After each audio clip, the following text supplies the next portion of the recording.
Alpha. Hi, I'm Grier from the Sony Centre in Carlisle, and I've come down to Sony head office today to have a look at a very special new product.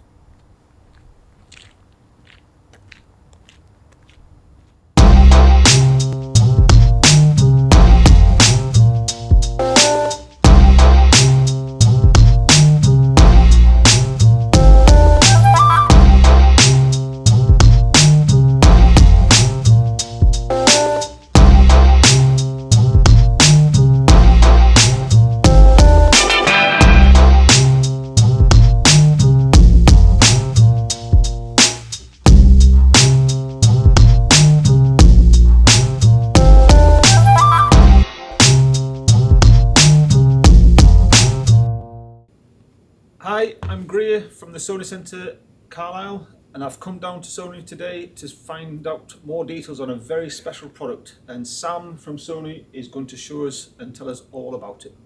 Yeah, that's true, Grier. I'm really glad to have you today because we've got a really special product to show you, and finally here it is.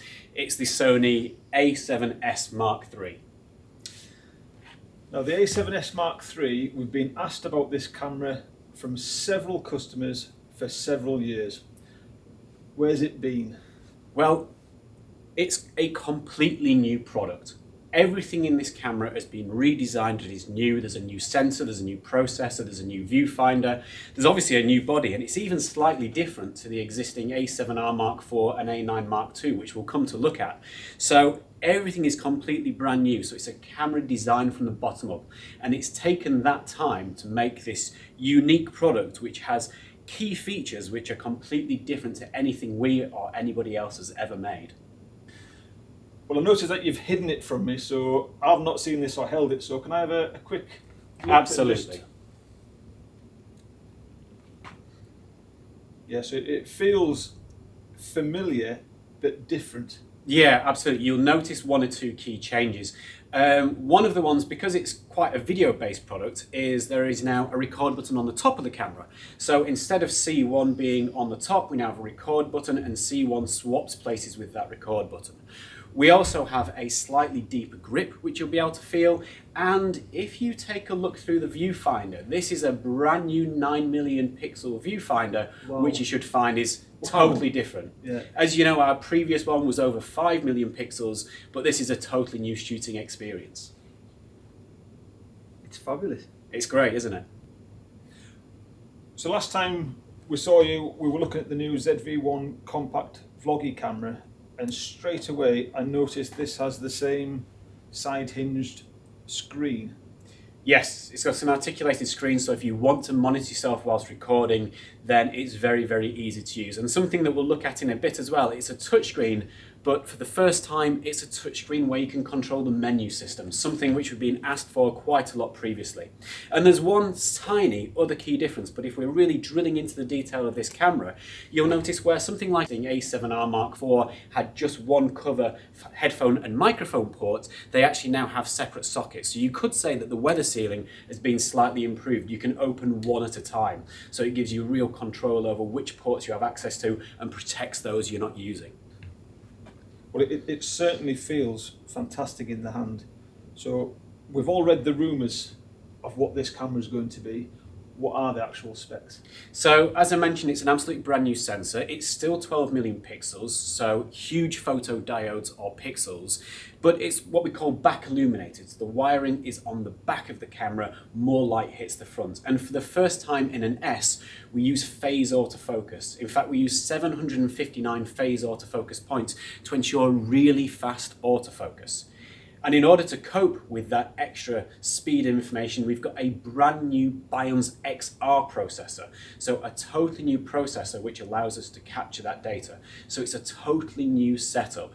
And then, as well as having our two UHS-2 SD card slots, we can also use new CF Express Type A cards, although these are only needed for the highest quality of shooting or continuous shooting. So the S-Series range has always been known for its fantastic low light performance.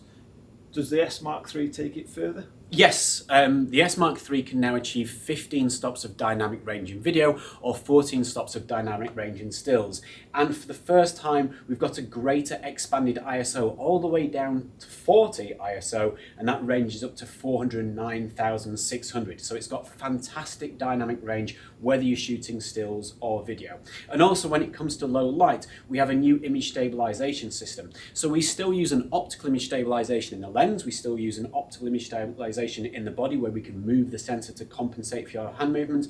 But if you want to, we can also incorporate electronic image stabilization, which gives us a smoother video when we're moving. And that varies its ability depending on your lens. So it caters for each lens you put on the front of the camera.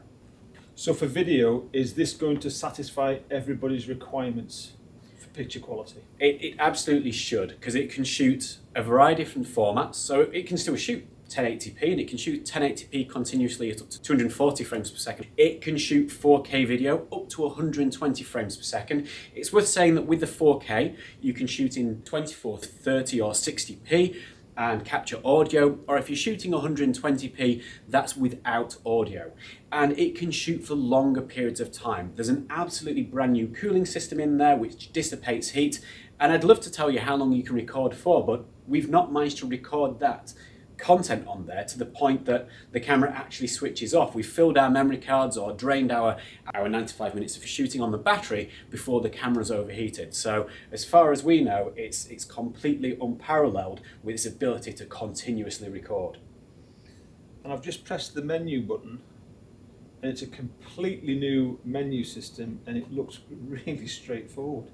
Yeah, our menu systems, we give you a huge number of options, and with this it's different in two really key ways. We've completely reformatted it so you can see each different area of either stills options or toolbox options down the left hand side, but you can now change them with the touchscreen, which you've not been able to do before. And the other nice thing about that, the default is when you are in a video mode, it brings up your video options. When you are in a stills mode, it brings up the stills options. So it's really, really easy to use. But of course, if you're shooting through the viewfinder, you can still control all this just using the normal keys if you prefer. Or again, if you're using gloves, if you're shooting in a cold condition and you don't have special gloves which are conductive to the touchscreen, you can still use the joystick to change all your options. It's a really great menu though, really easy to use. It's very fast with the touchscreen and very accurate. Yeah, we found that if you pick it up for the first time, it's really intuitive where you're going to find your menu options. We've changed around where a lot of them sit, and for the first time in one of our cameras that I can remember, all of the touchscreen options sit on one page. Previously, you could have turning the touchscreen off on a different page to your touchscreen options and not work out quite why your touchscreen wasn't on. It's because it was on a different page at the time. Now, it's really simple to use. Yeah, that's fantastic. So going back to the video side, we better just run through the different codecs to make sure that it's going to give everybody what they need. It's a really good point because we have a variety of different codecs, and some of the codecs are designed to capture the ultimate in quality and detail. Some of the codecs are designed to fit more on your SD card. So we still use XAVCS, which has been upgraded slightly for just standard 4K recording. We also have a new format called XAVC-HS, which now uses HEVC for better compression. And then at the top of the range, we have XAVC-SI, and this records intra. Intra is where we capture every single frame and separate them out with the compression. We don't try and compress groups of pictures, which is what the other formats use. This means that each frame is represented in the most possible detail on the card. We can record in up to 422 10-bit on a variety of different formats, and the great thing about it is you can choose your bit rate. So we can go all the way up to 600 megabits per second, which is huge. You don't have to go that high. So A, it's not as hard wearing on your SD card, but also it means that if you want to be able to edit the video easily, you can choose a bit rate that suits you. Not everybody is going to want that super high frame rate and super high bit rate. Some people will be shooting everyday things using a slightly more either compressed video source or one that uses a different sort of compression to full intra. So it's slightly complicated, but the key thing is we offer 10-bit recording, we offer 422, and we also offer raw output via the HDMI cable if you've got an external recorder. That's the picture side taken care of. What about the sound? That's a great question again, because the sound quality is hugely advanced by this product. If you have an XLR K3M, our external adapter that fits in the hot shoe for adding XLR microphones, you can actually record in 24-bit 4-channel audio. So incredible quality from a variety of sources. And of course, if you just want standard audio recording, it's compatible with the wide range of Sony digital or analog microphones. So we discussed the maximum video recording we can get on the camera. What about stills, especially continuous? That's a really good question, especially because we've got our new Bionz XR processor there, which speeds everything up. So as well as having 759 phase autofocus points, and eye autofocus itself is improved by 30% by the faster processor, our continuous shooting is massively improved. So if you're shooting uncompressed RAW for the first time at 10 frames per second, we can shoot 1,000 frames before the camera buffers. So it's completely different to the previous range of S-series cameras. I see it's picking up the eye perfectly, and the tracking is also very good as well. Yeah, and of course with this camera you can also use the touchscreen for touch tracking, you can use eye autofocus, and because it's an S, you'll be able to pick up where eyes are in much lower light than a standard camera. It's really great if you're at a party, if it's candlelit, a wedding especially. This will work out where human faces are and track them perfectly, thanks to that combination of fast phase autofocus for the first time in an S, the Bionz XR processor, and then of course the fact that it's a lot easier to control with the larger body than the previous S. And of course we can't forget battery life. It's going to carry on shooting long into night thanks to the fact we've now got that Z series battery in there. And I say just by pressing the centre and the jog wheel, that cancels the tracking straight away. Absolutely, yeah. It's really intuitive. It's very easy to use.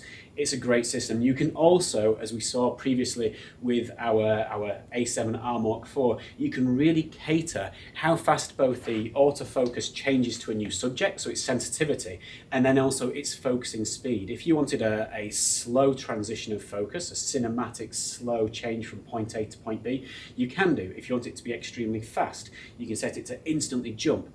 And you can also change it, like I say, to be really reactive. So if you are trying to shoot sports, there's lots of things that might be coming to the foreground of the camera, and that's what you want to capture. There's up to 7 different settings of how sensitive you want the camera to be. And in terms of connectivity? It's got all the tricks. So it has the latest form of 5G Wi-Fi, so it's very, very quick to transfer images straight to your laptop or mobile phone. And in addition to that, the USB-C connection is capable of taking a LAN adapter, so you can physically put a cable connector into there. You can also plug it directly into a mobile phone, such as an Xperia 1 Mark II, and extremely quickly transfer your images back to base via a 5G mobile network. Thanks, Sam. It's an absolutely awesome camera, and it's great to get an early look on it. Pre-order now to get the first stock available in the UK from us. Thanks very much. Thanks, Grier. Cheers. Alpha.